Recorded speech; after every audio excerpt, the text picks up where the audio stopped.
The evolution of money. Seashells, salt, gold and silver, Fiat, debit and credit cards, the ultimate, Bitcoin. And you know it, ladies and gentlemen. And you know it. What's up, guys? It is Monday, December 23rd, 2024. We're at the Bitcoin block height of 876,114. TikTok, next block. I want to talk to you guys about something. As you can see from the title, which I don't know what I'm going to name it yet. Bitcoin and politics. Bitcoin and politics go hand in hand, something like that. Why do I talk about politics so much? Well, let me go back real quick. When I first started this channel, I used to do gold and silver videos. And I wasn't into Bitcoin. And I was starting to understand and learn more and more about the political realm. And I love me some gold and silver, but I'm the type of person that keeps an open mind. I'm bringing this up because I had somebody comment on my last video, and also throughout the years, I've had people, get mad at me when I talk about politics or Trump or something they don't like.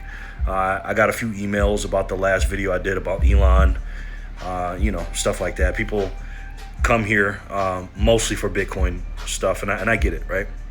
When I first started this channel, I started stacking gold and silver together, and then I added some platinum, and then I started getting rid of gold, and I like silver better, and people started getting angry with me, especially when I would interject with politics when it came to gold and silver stacking and everything else. And then when I started getting into Bitcoin, I lost so many precious metal stackers, it was ridiculous. They got so mad at me, but some of them stuck around and actually bought Bitcoin, and they're happy for it now. And I'm the type of person where I'm not a maxi, right? I am a maxi when it comes to the things that I love, right? Like for me personally, it's God, family, country, and then Bitcoin, right? So am I a Bitcoin maxi in the sense of that is the only quote unquote cryptocurrency I do? Yeah, it is. And as far as a savings account, as you guys know, that's my only savings account. But is Bitcoin life to me? It's a big part of my life, yes, but is it everything? No. For me personally, at this stage of my life, my country comes before Bitcoin. Now, a lot of you guys probably don't like that. Most of you guys don't like that. But the reason I say that is because I'm a proud American. I'm a patriot. I love my country. I was in the military. I served for a while. And I know how this country was built. And although I love me some Bitcoin, because I do, and they're getting closer now. I love Bitcoin almost as much as the United States of America, but I just can't give up on my country. And when I see these things happening in the world, especially to our country and freedom and stuff like that, because again, I've said this once, I say it 1,000 times.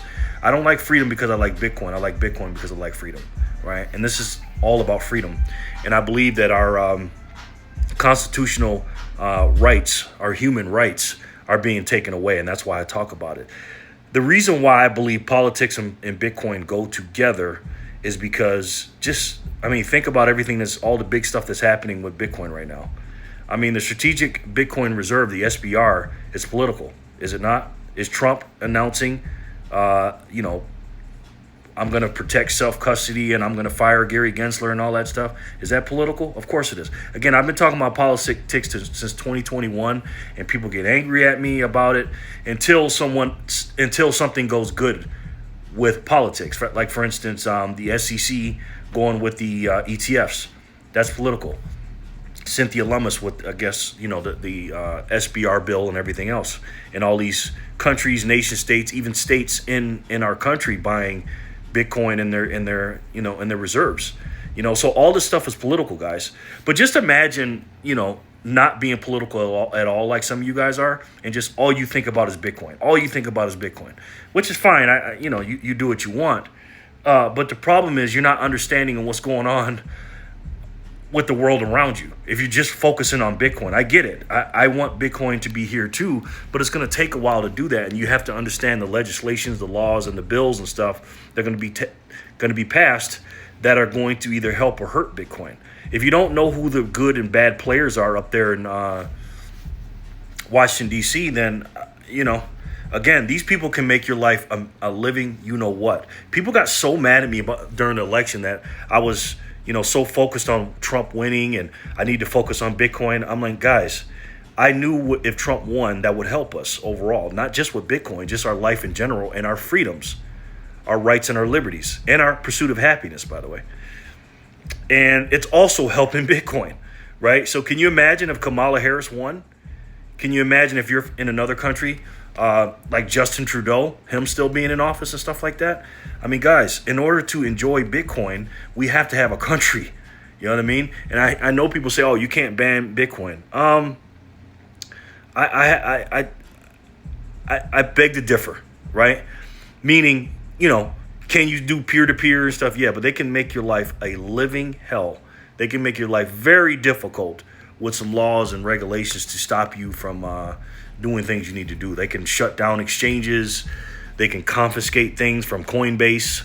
I mean, they could do all kind of stuff if you have a totalitarian regime. You know what I mean? And I'm here to make sure that doesn't happen. So for you guys that are out here angry with me about talking about politics, it's not because I don't love Bitcoin. Of course I love Bitcoin. I make a video every Saturday, Satoshi Saturday. I talk about it throughout the week. Every Friday, me, Chris from Fractal Bitcoin, and Jor from 88 Sats Radio, we're the Bitcoin Amigos. I talk about Bitcoin for 2 hours a day, 2 hours that day on Friday. But for you guys out there that are angry with me about talking about politics and just not sticking to Bitcoin, again, this is not a Bitcoin channel. It's part of the ecosystem of my channel, of course. It's a big, big part of it. But again, my country comes before Bitcoin, and without our country and the freedoms that we have within our country, it's going to be very, very difficult for me and anyone else to enjoy your Bitcoin. I really believe that. So let me know what you guys think in the comment section below. And again, guys, listen, the reason why I talk about politics is so that you guys can understand what's going on. For those of you that don't know, right? I watch a lot of stuff that for you guys don't have to watch it. And I try to give you some information, not only to help you with your everyday life and know what's going on, but also help you with your Bitcoin stack and what to do, or to help you out in the future to understand and know who the good players and who the bad players are out here. And there's a lot of them. You know what I mean? So I'm trying not to make this a full-blown political channel, but during the election, I had to do it. And I'm going to be talking about politics in 2025 because, again, Bitcoin is political and politics is Bitcoin. I just believe that. So, again, let me know what you guys think in the comment section below. But despite all that nonsense, guys, and I end my videos like this every time for the people who don't make it to the end of my videos, I always tie it together. Politics are important, yes. They're spending money and borrowing money we don't have, and they're printing money out of thin air. And that's what inflation really is. We have a spending problem. And the reason why we have Bitcoin in the first place is because of politics. It's because these not so good doers bail the banks out and bail everybody else out. I believe the dollar died in 2008, 2009 when they bailed those banks out during the Great Recession. And when our dollar started really, really dying, with the first of its 1,000 cuts, that's when the real money came out in 2008. That's when the white paper came out in October 31st, 2008, and that's when the real money came out in January 3rd, 2009. And if you don't know what I'm talking about, Google that, watch my old videos, and watch Satoshi Saturdays. But for those of you in the back that weren't listening or maybe not paying attention, here's a hint.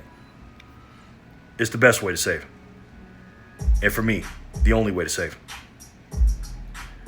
And that's Bitcoin. I love each and every one of you, and I'll talk to you soon. Peace and love, guys.